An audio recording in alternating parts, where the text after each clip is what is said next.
जी। सबसे पहले बागेश्वर धाम की जय।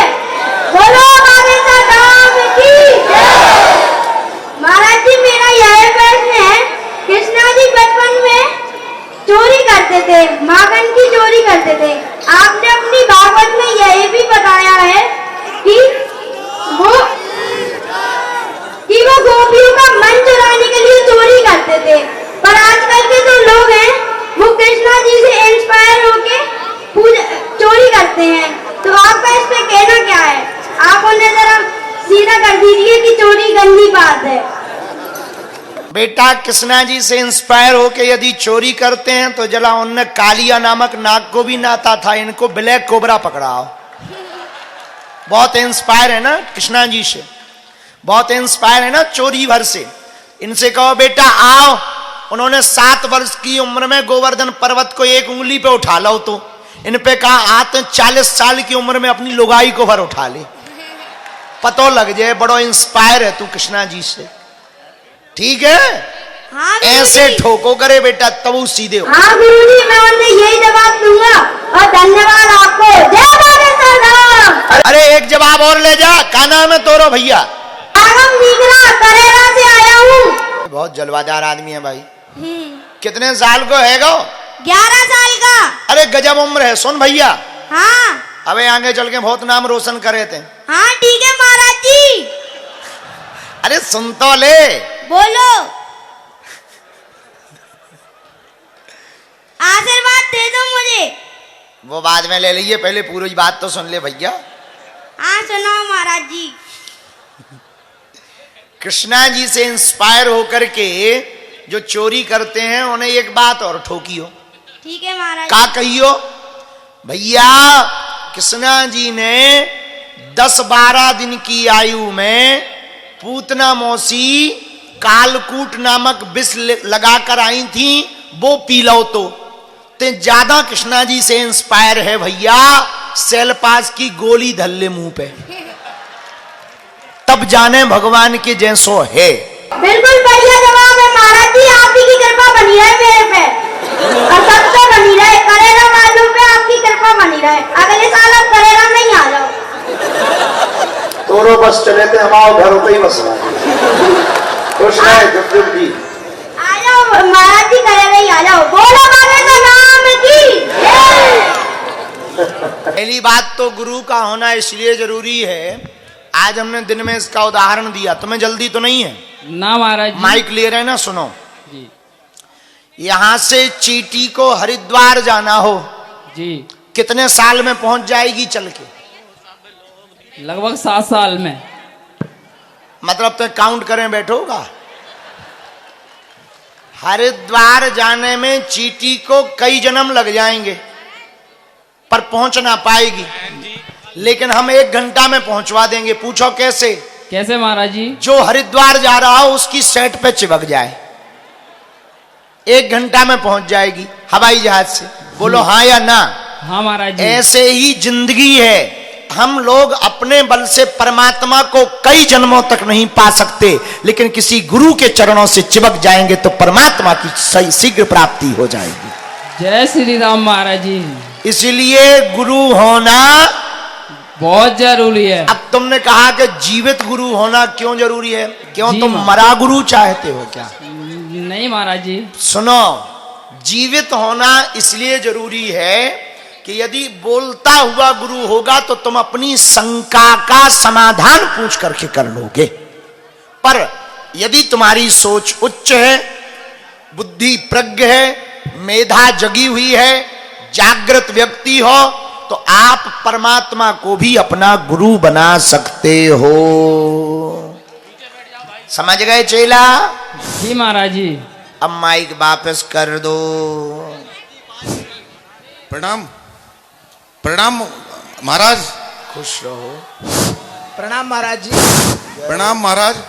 ये भाग्य और कर्म में क्या अंतर है? पहले तुम दिखाई तो दो। सर मैं यहाँ खड़ा हूँ सर, संजीव मुले एडिशनल एसपी। ओह आपकी जय हिंद साहब। जय हिंद सर। यहाँ है भैया। ए भैया इधर है, इधर है मेरे पास है माइक। हाँ है। भाग्य और कर्म में क्या अंतर है और इसमें प्रभाव कौन प्रभावी है सर? भाग्य है ट्रैक्टर, कर्म है ट्रैक्टर और भाग्य है कल्टीवेटर। और खेत की जब जुताई होती है तो ट्रैक्टर आगे जाता है, कल्टीवेटर पीछे पीछे चलता है। जहां जहां ट्रैक्टर जाता है वहीं वहीं जुताई होती जाती है भाग्य की। यथा कर्म तथा भाग्य बनता है।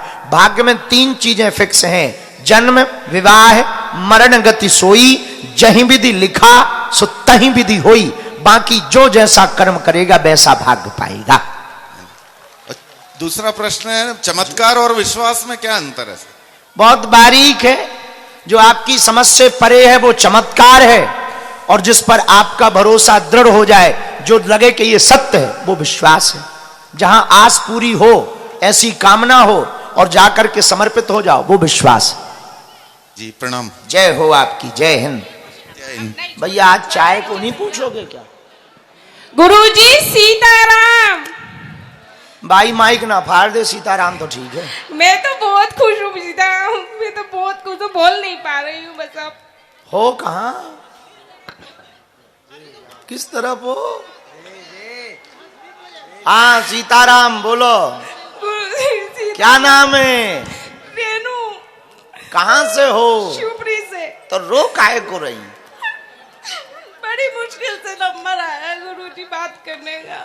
आ तो गया ना, पूछो। बस गुरुजी मैं ये पूछना चाहती हूँ कि किसी की कुंडली में कार सर्प दोष हो तो क्या उपाय है, और अगर कोई नासिक ना जा सके तो इसके लिए क्या कर सकते हैं? बहती हुई नदी के किनारे में सोमवती पड़ने वाली अमावस्या को ब्राह्मणों को बुला करके तांबे के नाग नागिन अथवा चांदी रजत के नाग नागिन बना करके ब्राह्मण द्वारा नदी के किनारे पर ही रुद्राभिषेक करवा करके नाग नागिन से उतारा करके बहते हुए जल में प्रवाहित कर देने से काल सर्प दोष शांत हो जाता है। जय गुरुजी, जय गुरुजी की। खुश रहो। प्रणाम महाराज। खुश रहो। जय श्री राम महाराज। जय श्री राम। मेरा नाम उत्कर्ष श्रीवास्तव है। मेरा आपसे एक छोटा सा प्रश्न है। बोलो। बाल आयु में की गई पूजा, जैसे कि बच्चे की उम्र 7-8 साल से 15-16 साल तक की है, और उसके बाद की गई पूजा में क्या फर्क पड़ता है? बहुत फर्क पड़ता है। बाल मन बहुत निश्चल होता है, निर्मल होता है। युवा मन बड़ा चंचल होता है, वासना युक्त होता है। बाल मन उपासना युक्त होता है और युवापन वासना युक्त होता है। तो बालपन की पूजा, बालपन की अध्ययन, बालपन का जप तप अति प्रभावशाली होता है, जो पूरे जीवन भर प्रभाव बनाए रखता है। जी महाराज। धन्यवाद। मेरा मानना है महाराज कि जो बच्चे बचपन से पूजा करते हैं वो पूजा निस्वार्थ भाव से होती है। उसमें वो भगवान से किसी प्रकार की कामना नहीं करते हैं, और जब हम बड़े हो जाते हैं तो भगवान से किसी न किसी प्रकार की कामना मनोकामना हेतु पूजा करते हैं। तो क्या ज्यादा पूजा कौन सी, मतलब ज्यादा प्रभावशाली पूजा कौन सी रहती है? देखिए प्रभावशाली दोनों ही है। ऐसा नहीं कहा जाता कि कुछ भी निष्काम है। हम एक बार एक महाकुंभ में बैठे थे, बहुत सारे महात्मा थे, तो बहुत महात्मा हमसे मिल रहे थे। कोई कोई कामना कर रहा था, कोई कोई पूछ रहा था हमसे। एक वृद्ध महात्मा बैठे थे, हमने उनसे कहा बाबा आपकी कोई इच्छा नहीं है क्या? बोले महाराज हमारी कोई कामना नहीं है। हमने कहा कोई कामना नहीं है, ये भी तो एक कामना है। जी महाराज बिल्कुल। तो निष्काम भी तो एक काम है, निष्काम भी तो एक स्वार्थ है भगवान से। निष्काम से ऊपर उठना श्रेष्ठ पूजा है। सकाम निष्काम से जो ऊपर उठ जाए वो श्रेष्ठ पूजा है। माही रो क्यों रही?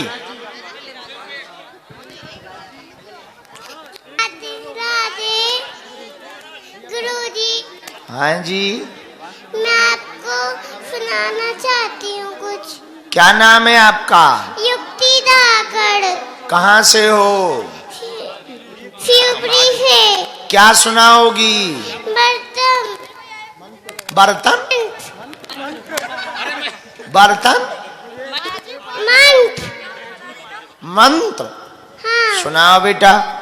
ओम त्र्यंबकम यजामहे सुगंधिम पुष्टिवर्धनम उर्वारुकमेव वंदना मृत्यु मुख से यमामृता कर्पूर गौरव करुणापतारम कंसारसारम भुजगेन्द्रहारम सदा वसंतम हृदयारविंदे भवं भवानी सहितं नमामि आशुतोष शेखर चंद्रमौलि चिदंबरम कोटि कोटि प्रणाम शंभु कोटि नमन दिगंबरा।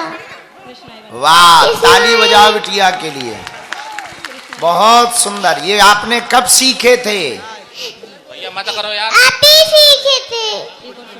बेटा कब? आज ही सीखे क्या? नहीं, हैं? कुछ टाइम पहले। बहुत अच्छा। बड़े होके क्या बनोगी? डॉक्टर। बहुत बढ़िया, खुश रहो। आओ हम आपको एक पटकी देते हैं, इधर आओ हमारे पास। अच्छी बिटिया हो। हाँ जी, हेलो। हाँ किस तरह वो? हाँ सीताराम बोलो, क्या नाम है? कहाँ से हो? तो रो काहे को रहे? बड़ी मुश्किल से नंबर आया है बात करने का। आप हो गया ना? पूछो। बस गुरुजी मैं ये पूछना चाहती हूँ कि किसी की कुंडली में कार सर्प दोष हो तो क्या उपाय है, और अगर कोई नासिक ना जगे तो ना जा सके तो इसके लिए क्या कर सकते हैं? बहती हुई नदी के किनारे में सोमवती पड़ने वाली अमावस्या को ब्राह्मणों को बुला करके तांबे के नाग नागिन अथवा चांदी रजत के नाग नागिन बना करके ब्राह्मण द्वारा नदी के किनारे पर ही रुद्राभिषेक करवा करके नाग नागिन से उतारा करके बहते हुए जल में प्रवाहित कर देने से काल सर्पदोष शांत हो जाता है। जय गुरुजी की, जय गुरुजी की। खुश रहो। प्रणाम महाराज। खुश रहो। जय श्री राम महाराज। जय श्री राम। मेरा नाम उत्तर श्रीवास्तव है। मेरा आपसे एक छोटा सा प्रश्न है। बोलो। बाल आयु में की गई पूजा, जैसे कि बच्चे की उम्र 7-8 साल से 15-16 साल तक की है, और उसके बाद की गई पूजा में क्या फर्क पड़ता है? बहुत फर्क पड़ता है। बाल मन बहुत निश्चल होता है, निर्मल होता है। युवा मन बड़ा चंचल होता है, वासना युक्त होता है। बाल मन उपासना युक्त होता है और युवापन वासना युक्त होता है। तो बालपन की पूजा, बालपन की अध्ययन, बालपन का जब तक अति प्रभावशाली होता है, जो पूरे जीवन भर प्रभाव बनाए रखता है। जी महाराज, मेरा मानना है महाराज कि जो बच्चे बचपन से पूजा करते हैं वो पूजा निस्वार्थ भाव से होती है। उसमें वो भगवान से किसी प्रकार की कामना नहीं करते हैं, और जब हम बड़े हो जाते हैं तो भगवान से किसी न किसी प्रकार की कामना मनोकामना हेतु पूजा करते हैं।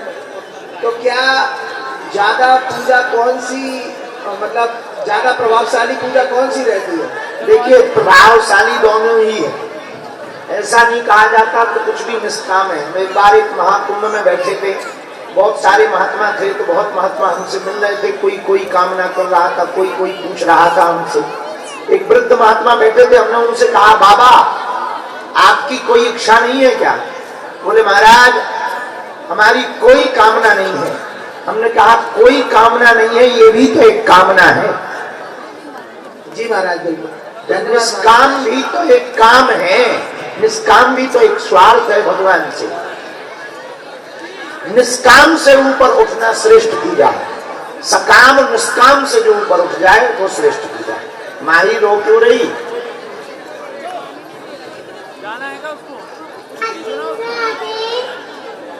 गुरुजी, हाँ जी, मैं आपको सुनाना चाहती हूँ कुछ।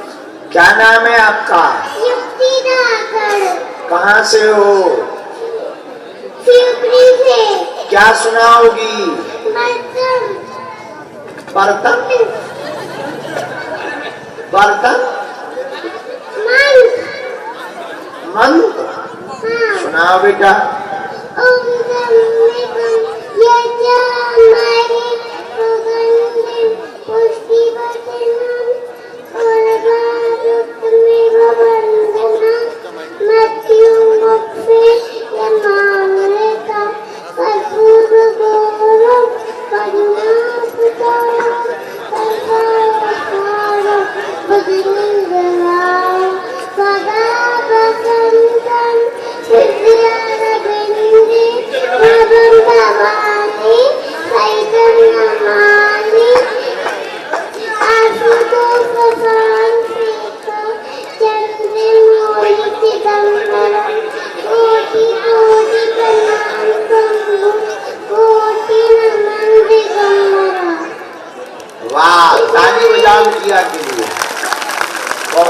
सुंदर। ये आपने कब सीखे थे?